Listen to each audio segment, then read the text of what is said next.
Halo guys, di sini aku mau memberikan sedikit review atau apa ya, trik memasak kuah Padang ala sate Padang pastinya guys ya. Mana tahu di Lebaran nanti kalian mau pengen nyate-nyatean ya, nyate Padang. Kalian bisa lihat langsung aja review dari video ini guys. Oke, pertama kita di sini siapkan air rebusan ya untuk ngerebus atau membuat kaldu untuk kuahnya nanti. Di sini untuk bahan-bahannya air ada, kalau aku biasanya karena jualan ya, di sini ada daging sapi guys pastinya, dan juga tulang-tulang dari potongan ayam yang sudah kita potong guys. Oke, di sini ada daging lagi, dan kita masukkan semua untuk tulang-tulang dan dagingnya agar berlemak kuahnya dan juga pastinya gurih guys.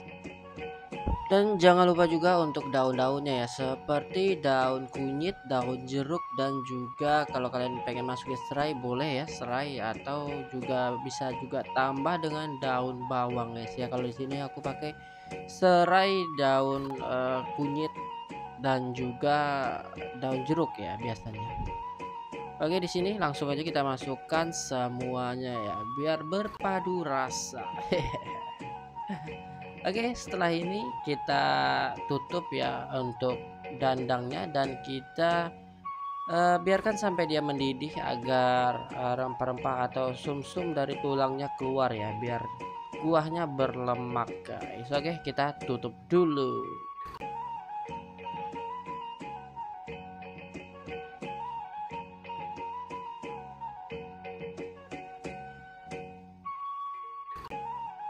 Oke, ini dia penampakan setelah beberapa setengah jam lah ya, kira-kira kita rendam, dan di sini sudah cukup berlemak ya, kalian bisa lihat sendiri berlemak, dan pastinya ini wangi ya, wangi dari kaldu dari daging dan juga tulang-tulang yang kita masukkan tadi. Setelah ini kita bakalan mengeluarkan daunnya ya, dan di sini kita udah mengeluarkan daun-daunnya, lalu kita kasih cabai guys.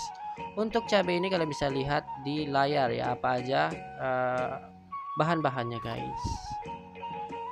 Oke, kita masukkan secukupnya aja ya, seberapa pengen kita pedasnya aja guys. Dan bumbu ini juga untuk menetralisir apa ya, menetralisir amis dari daging ya kalau menurut aku guys. Oke, di sini kita masukkan setakaran aku biasanya ya, 2 sendok seperti itu. Dan ini untuk takaran tepungnya biasanya aku pakai setengah lebih dari tepung beras guys. Oke, di sini kita langsung aja racik untuk tepung dan bumbu-bumbunya yang akan menjadi bahan dari kuah kita. Oke, pertama kita sediakan atau kita siapkan air ya, di sini air secukupnya aja ya untuk melarutkan tepung dan bumbu-bumbu. Dan untuk tepungnya di sini kita pakai tepung beras Rose Brand ya, tepung beras putih Rose Brand, kira-kira setengah lebih ya kalau aku, karena ini untuk porsi jualan guys ya. Kalau untuk porsi untuk makan di rumah ya disesuaikan aja semana maunya kalian ya. Kalau ini untuk jualan ya, jadi agak banyak kita buat ya. Oke, di sini tepungnya setengah lebih, dan kita sisakan sekitar 3/4 ya, atau ya sekitar segitulah ya, pokoknya setengah lebih aku masukkan. Dan di sini kemudian kita bakal masukkan lagi bumbu berikutnya, yaitu apa ya, garam ya. Garam dulu, garam di sini untuk takaran aku biasanya 2 sendok susu formula, sendok susu formula bayi itu guys. Tapi ya menyesuaikan lagi ya kalau masalah bumbu-bumbu ini, nanti kalian bisa rasain di akhir proses pemasakan ya. Kalau di sini aku biasanya 2 sendok setengah, sekitar situlah ya. Ini dia sendok susu formula ya, 2 sendok sampai 3 sendok lah kira-kira guys. Oke, di sini aku masukkan 3 sendok, lebih dikit. Oke, kemudiannya kita masukkan bumbu berikutnya ya. Bumbu berikutnya itu adalah masako. Khususnya untuk sate Padang aku saranin pakai masako sapi ya, biar cocok aja dia, karena kaldunya juga kaldu dari sapi ya. Jadi kita masukkan masako sapi ya, biar kaldunya lebih nendang ya, lebih berasa sapinya guys. Oke, di sini biasanya aku masang atau pakai 3 buah masako sapi ya, 3 saset gitu guys, masako sapi. cukup ya, kalau biasanya aku 3 sasetan itu aja guys, Masako rasa sapi. Oke.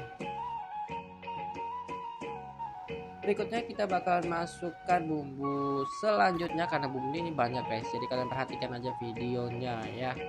Oke, bumbu berikutnya adalah di sini aku masukkan apa tuh namanya, Ajinomoto ya. Ajinomoto ini ya secukupnya juga ya. Kalau kalian pengen lebih gurih ya boleh agak lebih.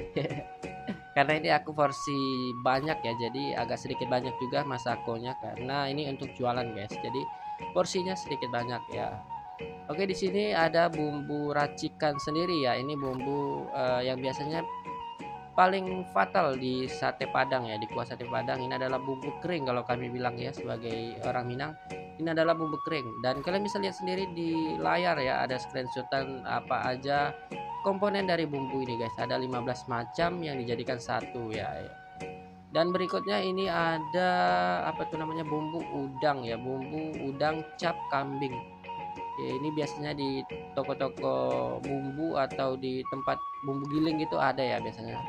Ini opsional aja guys. Dan untuk ini biasanya aku tergantung ya takarannya ya. Ada 3, ada 4 ya. Dan bumbu kering tadi juga tergantung ya, bisa 3 atau 2 sendok. Yang pasti bumbu udangnya agak dilebihkan ya biar mengirit bumbu keringnya, karena bumbu kering itu modalnya cukup besar guys. Oke, berikutnya di sini ada bumbu pewarna ya, bisa dikatakan ini adalah pewarna bukan bumbu guys. Ini adalah pewarna makanan yang biasanya itu cap kupu-kupu aku pakai guys, yang kalengan atau yang plastikan gitu nggak apa-apa, yang penting cap kupu-kupu ya, pewarna makanan guys. Ya secukupnya aja biar warna dari kuah Padang yang akan kita racik itu cantik ya, oren-oren kekuningan. Oke. Di sini nih kalian bisa lihat sendiri ya untuk bumbu udangnya. Jadi kalau kalian pengen buat, cari warna yang seperti ini guys. Oke. Oke, untuk bumbunya udah semua ya, itu bumbu-bumbu yang akan kita racik ke air kaldu tadi. Oke, mari kita racik guys.